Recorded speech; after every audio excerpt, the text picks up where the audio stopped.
Assembly Committee on Finance has recommended a reduction in taxes and levies through tax law amendment to cushion Kenyans from the spike in fuel prices in the recent month. Now, the committee tabled a report before the House on yesterday seeking to reduce the petroleum development levy charged on super petrol and diesel, now from 5 shillings and 40 cents to 2 shillings and 90 cents. David Kasebeli now reports. Fuel consumers have been contributing to the levy kitty provided for fuel price stabilization in the country, with the highest contribution per litre of fuel being 5 shillings and 40 cents under the Petroleum Development Levy Fund Order of 2020, leading to an increase in the cost of petroleum products. The report says that the government should revoke the Petroleum Development Levy Order of 2020 Legal Notice number 124 and 174 of 2020 and amend the Petroleum Development Fund Act 1991 by providing the amount that shall be charged to the Petroleum and Development Levy per litre of super petrol and diesel. The committee also recommended that the reduction of fuel tax rate by a half, in a move likely to be contested by the National Treasury, which had warned such action will trigger a funding crisis. The Exchequer said that the fuel taxes and levies account for about 14% of the annual national government revenues, and a reduction will mean that either the national government reduces its expenditure or incur more debt to bridge the financing gap.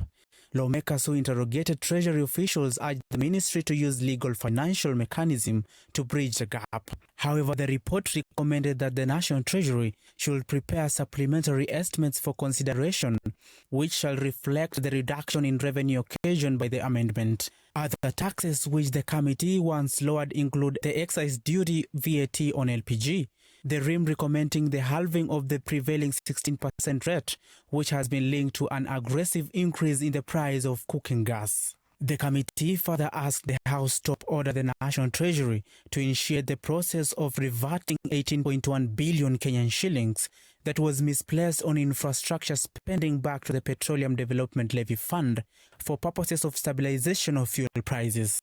The reports revealed that the 18.1 billion Kenyan shillings meant for price stabilization had been channeled to fund structural projects. The report also stated that the total revenue collected from the Petroleum Development Levy is amounted to 25.88 billion Kenyan shillings in the financial year 2020-2021. The National Treasury disbursed 1.6 billion Kenyan shillings to the State Department of Petroleum for fuel stabilization, disbursed 2.2 billion Kenyan shillings to the Ministry of Energy, and disbursed 18.1 billion Kenyan shillings to the State Department for Infrastructure. While appearing before the committee, Treasury Principal Secretary Julius Muia defended the ministry, saying that they act with the law to channel the funds to the other development programs. He said it was unfortunately that once the money was depleted, the Exchequer could not relocate the other funds to the levy kitty due to lack of structures. Muia explained that from the structure it is difficult to fund it from the Exchequer, and that's why they look at the balance of the levy kitty when they are requested to give subsidy. He added that they are currently doing consultation to see whether there is a way, given the restriction of the law, they can fund the kitty given the circumstances they are in. The Finance Committee has sought to offer remedy to misapplication of the fund by recommending amendments on the Petroleum Development Levy Act 1991 to provide for formation of a board which will guide the utilization of the stabilization fund. The report also recommends that the fund shall be managed by a board similar to the roads maintenance levy. The fund shall be used for stabilization of fuel prices and for matters relating to the development of common facilities for distribution or testing oil products. The Ministry of Petroleum said it was unable to cushion Kenyans from the high fuel prices in September after it established that the kitty was running low on the funds.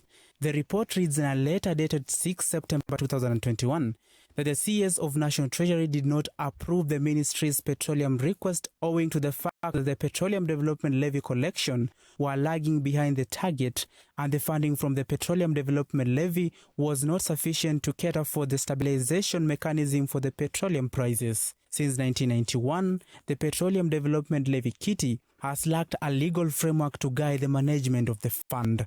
David Kasebeli, Lookup TV, Nairobi.